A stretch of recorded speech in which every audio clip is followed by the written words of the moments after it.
Falcon Esports, I mean, you're talking the Black Shoes, you've got Shadow Kill, and then of course you have Kaja, right? Your pick potential is massive so far, and if they really want to, they can kind of whittle down, at least what we see from Falcon Esports in this first phase, whittle them down, or at least, the very least, get the real-world manipulation out, and then find a team fight you're looking for. So I feel like Falcon Esports definitely needs to work around that, right? They need to also lock something in solid here for Ken in the jungle, and hopefully be that saving grace as the game goes on. But even looking at that player head-to-head, as I just mentioned, it's Ken and Kairi here. Look at that. Both of them having their 100% win rate on these signature heroes. Very different playstyles, at least in terms of the heroes, right? Martiz versus the Ling. But still, you got to say, it's going to be the work. I feel like the work is going to be cut out here for Ken specifically. But if it's anyone to do it, Ken can definitely do this, Trex. Most definitely. Now we've gone into the second ban phase. The Atlas does get picked off from the side of Onic, and Falcon aims straight into those mages, taking out the Lunox and the Harith. Also kind of flexible picks, maybe guessing they're going to put those into the gold lane, possibly? So they want to take that out of the way. Now, still one more ban. Do they focus into the tank? Because, as we stated, that's going to be the problem. That could be the thing that really gives Kairi trouble here. So my guess is maybe the Franco. They haven't banned out the Franco yet? Because of this assassin pick, I wouldn't want to go against someone like the Hilda, or the Masha in that roaming position, because that's how someone like the Hayabusa can be pressured in that gold lane. But they're going to go for the respect ban against Naomi. The Natalia is actually going to be picked out first.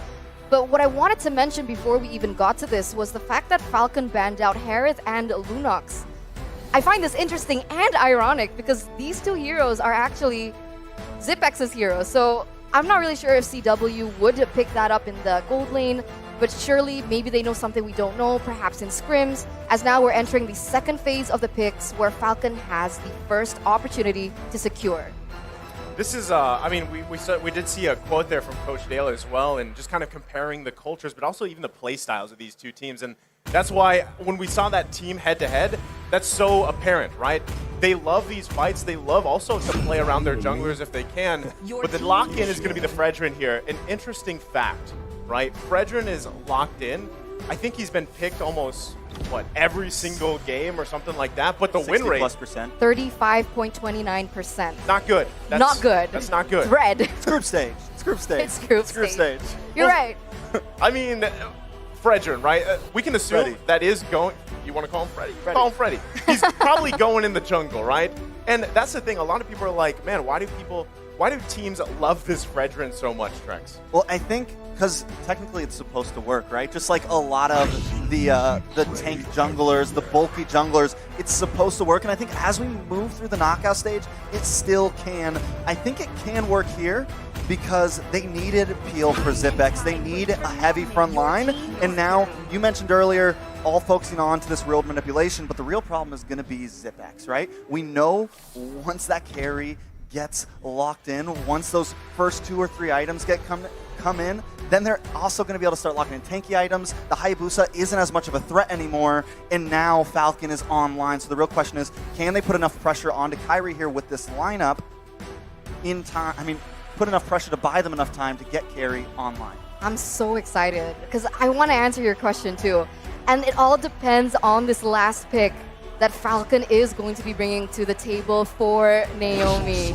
And the answer, it's going to be the Kufra. So, makes sense. Kufra is going to have that CC, enough CC to be able to lock down the Hayabusa whenever he goes in. It all comes back down to the timing and how both of these teams are going to go about when they go for a 5v5 team fight.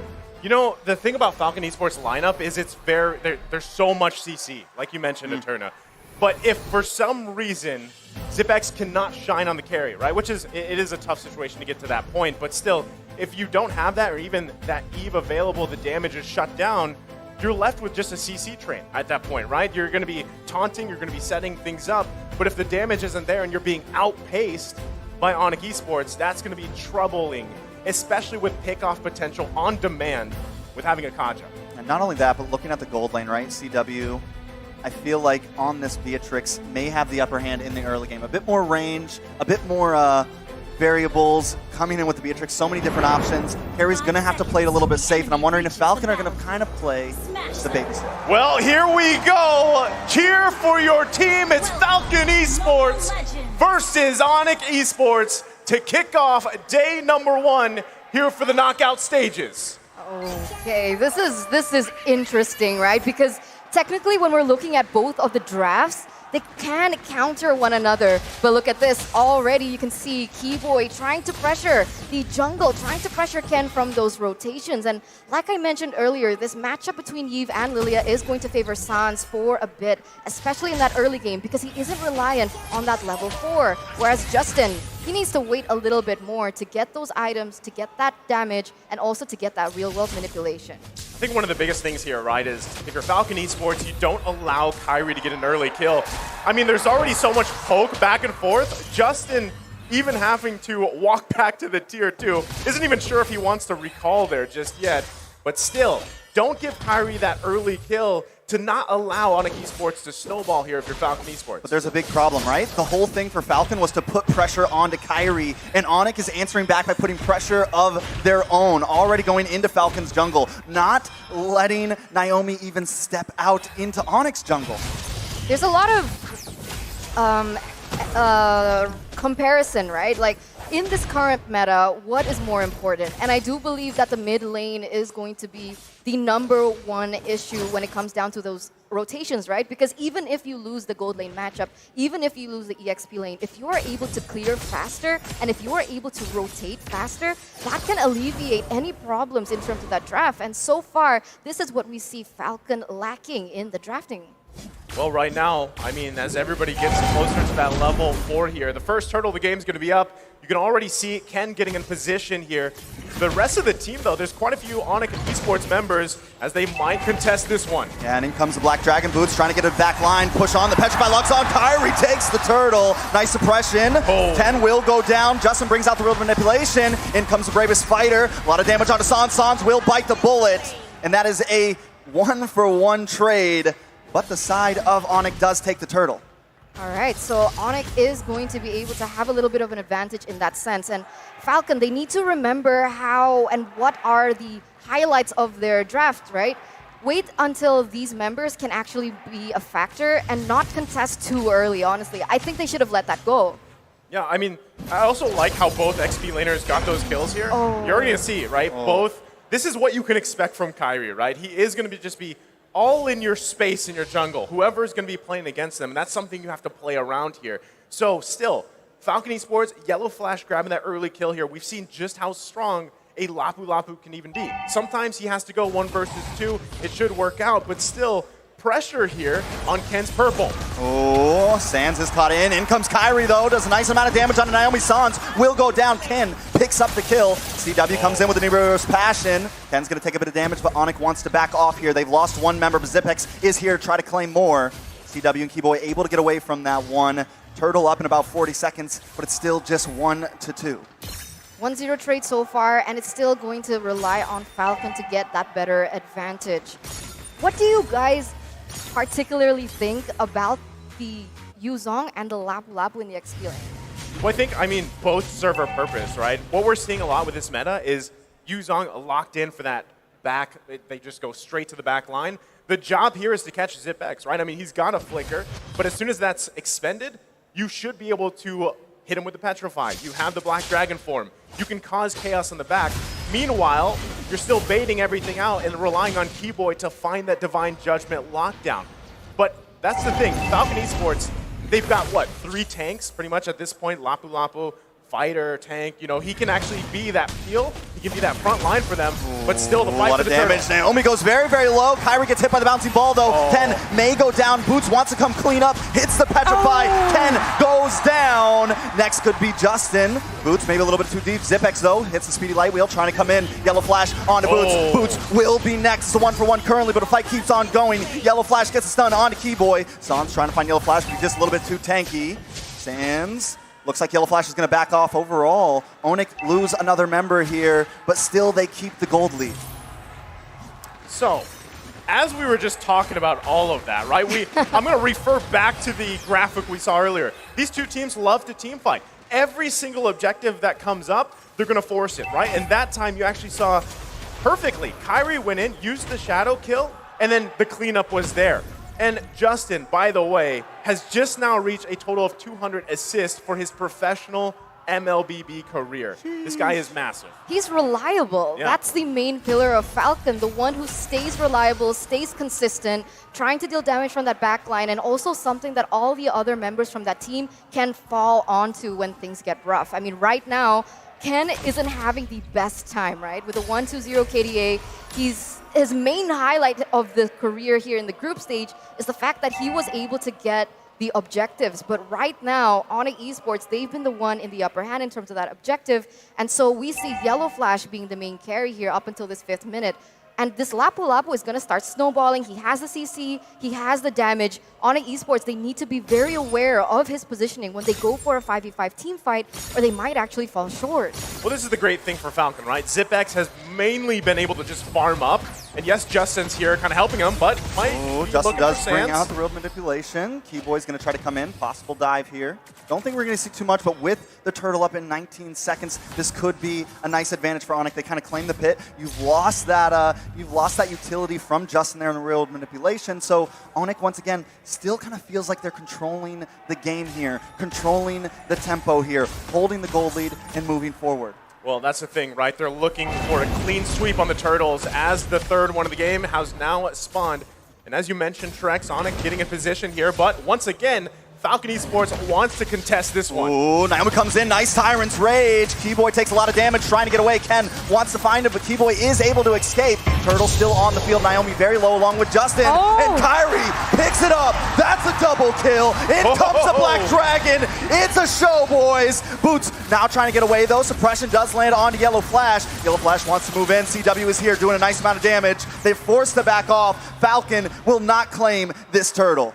Oh, see, that's the thing. Every time they go for a 5v5, Falcon always falls short in this team fight. It was great, though, with the way that they did it, right? They were able to eliminate Kairi first, prevent that damage from penetrating even worse. And that's the thing, because when Kairi gets left open, he goes in for a double kill, maybe even a triple kill. But oh my god, Falcon, they get the turtle. That was so close. I thought the snipe was definitely going to hit it, but Justin is now here. San's very, very low. Naomi trying to find him. San's able to get away with just a sliver of health. This is a game, guys. This is definitely a great first game of the knockout stage. I feel like so many times throughout the groups we saw, I think it had to be Sanji that would flicker in, called the athletic flicker, get the one hit off. But let's take a look here at the emblems. Anything sticking out specifically that's giving an advantage here for one of the teams, Eterna? Honestly, at this point, they're all standard emblems, but the thing is, it kind of shows and reflects about the gameplay that they want to go for, right? We can see that Hayabusa Kairi, he opted for the Assassin emblem, the high and dry, who is going to have an advantage in those 1v1 situations. So we know Kairi, he wants to go for the pickoffs, he wants to go for the kills, whereas someone like Ken with the Demon Slayer emblem, he's looking more on the objectives. And we see that kind of reflected, even though it has been kind of taken away from Falcon when we see here in the 8th minute. Well, right now, Falcon Esports coming up with a plan of their own. And remember, this is going to be the charge up. There's only 2 members here for Onic Esports, but no one's going to commit just yet. Still, this is the crucial, right? Whatever team can find a pick-off first, it'll allow you to get that space you need. You still have 40 seconds till that Lord is up here. But still, both teams also holding on to quite a bit of map control, right? The tier 1s in the mid lane actually are still up. So if one team or the other wants to focus on getting that objective down, gives them that advantage in space. But that's why we see them pressing for any pick they can find here. I think both teams have been so good at engaging, but also disengaging. I mean, it seems like there's been a lot of fights, but only 8 deaths total in a matter of 9 minutes. Only 1 tower gone. So they've both been so well at just kind of dragging out these fights and getting away in those crucial situations. The thing is ZipX and CW, both 0 kills, both able to farm, able to get their gold, able to try to be important to their team. So the question is, in the next minute or two, maybe upcoming on this next Lord, which gold laner is really going to pop off? The thing is, ZipX, even though that Falcon in general, they're behind in 2,000k, ZipX isn't falling too far behind because at some point they were both level 10. CW obviously has a bit of an edge, but that also shows that Falcon is really good at giving the gold to the important members, right? That gold allocation is going to make the difference. And you can see here, Justin already has the Ice Queen wand. He also already has the glowing wand. So expect that utility starting to come through. The damage, the dot, as both of these teams, they're going to start setting up a Keyboy. Naomi will get pushed back. It's a bloodbath. Yellow Flash taking a lot of damage, trying to go in, move on to CW. Keyboy has gone down. Yellow Flash cannot connect. CW picks it up. This is bad for Yellow Flash. This could be bad for Falcon. Kyrie finds Naomi. Can it get a double? Make it a triple. That is a full team wipe for Onic. This is huge. Can they end it here? The king of the sky, and he just dismantled Falcon Esports here. And they're going to march into base. This might not be a final push. There's still pretty short death timers, but what a massive play from Onic Esports. That was huge, a wipe out. And there you go, the king of the sky himself, Kyrie, getting that triple kill. Unfortunately, Sans got that double kill, but this is what happens when Onic Esports get the comfortable heroes and the way that they weren't pressured from that early game. Luckily enough, though, Falcon was still able to secure the Lord, so it still buys them enough time to not end the game, and they still have those 3 inhibitor turrets remaining. Here's the thing, though, right? I mean, given what we just saw, what is the answer, right? What is the answer for Falcon Esports? Best thing you can do is find a pick-off so you at least have a numbers advantage. We're going to be taking a look here at the instant replay presented by TikTok. Look at this. It's a bloodbath from minute 1 here. And already you can see, right? Perfect timing with the shadow kill, Kyrie coming in. And Falcon Esports has they can't do anything but run for the hills. And the turret's not even enough. This is definitely rough. I mean, Falcon does secure the Lord, though, so we know their head's still in the game during these big team fights. When all the ults are going off, when bombs are in the air, they're still able to hold it together and secure the objective. So that could be the answer. If they can drag it out long enough, if they continue to get Lords and not let Onic get the full push, maybe they could fight back here. They just need to get this, the pocket strat. They need to surround Zipex. No one can go too far forward. They can't be full dive mode. They kind of have to move as a unit, I feel. I agree. I completely agree. That's something that I wanted to bring up. In that previous team fight, it didn't feel like they were synchronized. And the way that they've drafted, they need to be synchronized, right? You need these combo wombos to come through. You need the ult coming in from Naomi. You need the ult coming in from Yellow Flash, paired up with that slow and that penetration coming in from Justin. But the way that Onic Esports were able to do that team fight was they made it messy, right? They had someone in the front line, in the back line, but that's not what a Falcon needs right now. So they need to come back. How are we supposed to play this and not play into Onic Esports tempo? Well, that's what I was saying in the draft, right? It's very finicky, right? Onic Esports can either throw Kyrie at you, they can throw Sans at you, bait out the ultimates that they want. Boots can also go towards the back line here, and that's what he's doing against Zipex and Justin. But not only that, then you also have to worry about a Divine Judgment dragging Zipex along or Justin, right? Those are 2 things that's multiple things that's working in Onic Esports' favor. So Falcon Esports, like we said in the draft, if they lose one of those big damage dealers, whether that's the carry or the Eve, you're in trouble, right? How do you even fight that? Because still across from you, CW, 7 assists, but running that weapon mastery, has the damage and items that he needs on this Beatrix pick, and he's kind of just chilling, right? In a lot of these team fights, he's able to just do freely what he needs to do on this marksman pick because of all that, back and forth from the heroes of Onic Esports. Oh, look at Kyrie, though. He's going to take this tower, able to get away. Doesn't even have to be down there for objective. So already, every moment, Onic is ready to make a play, and it's going to really kind of pull Falcon apart because that's the goal. Pull them apart a bit. This is going to be the first time, though, that Falcon does not make the initial start on a neutral objective. Naomi tries to find Sans here. That is going to be a big wasted utility. This is big for Onic coming up on this Lord fight. Yeah, they know they didn't have the setup, so they're retreating back. They're running for the hills, but Keyboy gets a Divine Judgment on Ken. CW going to try to find him. Kyrie jumps in, picks it up. Falcon on the backboard once again. Onic should have a free Lord here. Just like that. It was a matter of getting out some resources from Falcon Esports. The conceal plus the flicker, it failed, it didn't work.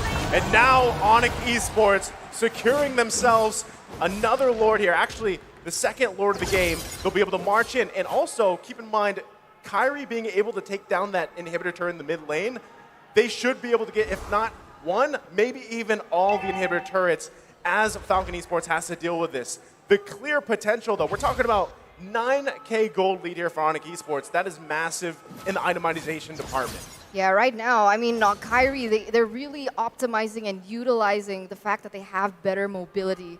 So they have more control over these separate lanes. They're able to pressure Falcon from all these 3 lanes. And look at this, the Lord already marching here in the mid side. Most definitely Lord is crashing down the mid, but it looks like Onyx may try to move towards top. Kyrie jumps in, then jumps out for Boots, has a Black Dragon, looking for Justin or Zipex, can't quite find it, but the tower does go down. Real manipulation comes out, Naomi, Zipex, Justin, all fall, and CW finds another one. Yellow Flash will go down, along with the base, and Onyx take game 1. Onic gonna be able to get game number 1, but remember, ladies and gentlemen, this is a best of 5 series. We still have many more games ahead of us. So right now, we know that Falcon Esports, they're gonna be able to go back to the drawing board, discuss, evaluate on what exactly happened to be able to go 1-to-1 with Onic Esports. Man, can I just say I love hearing the crowd. I love Mobile Legends, yes, I love Mobile Legends. But I even love the crowd here, especially just reacting. It's so great to have this again, right? I mean, it was a while where things kind of slowly built back up, but to have this, stadium behind us. And as you can see, it's 1-0 in favor of Onic Esports. Like you guys said, though, it's a best of 5, right? A lot of adjustments can be made. This is something that's very different from those group stages, the best of 1s, right? And still, I gotta say, Falcon Esports, I mean, it's gonna be broken down later from our analysts, our smart minds over there, but Falcon Esports, I feel like it was almost too much tankiness. Like, you almost vied too much, and maybe it was the Fredrin, and maybe that's why it's 35% win rate. It's tough for that Fredrin pick right now, but he still picked a lot, right? He's definitely picked a lot. I think the real thing that went down